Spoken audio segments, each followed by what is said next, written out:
So, I mean, I've been thinking about the answering this question. Like there's the more obvious way, which is that a few years ago, I almost died from a medical injury, and that was extremely severe.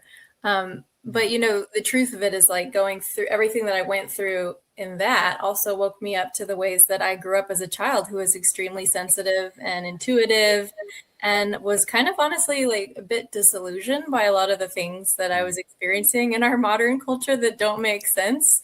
Like, why are people so closed-hearted, and why are they, why this and why that, and not really getting those questions. So I was really pursuing the healer's path for a lot of my life. And when I went to college studying sociology and understanding people and philosophy and those kinds of things, and traveling abroad to other cultures, definitely always like seeking out sort of the missing pieces for like, why is reality the way that it is?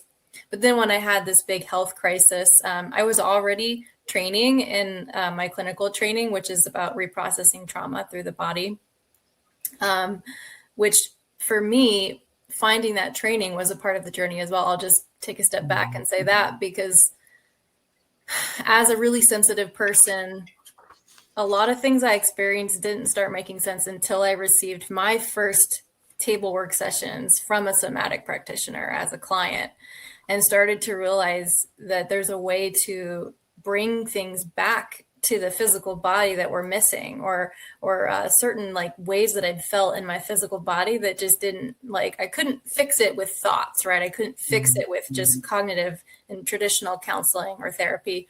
And it started to bring sort of like the mystical or spiritual side of myself and the side of myself that was a human just trying to human on the earth together. And so I decided to pursue that as a clinical training myself. And then it was through about, I would say, the fourth year of that training that I had the medical injury that nearly ended my life. And that's where I learned, I really appreciate what you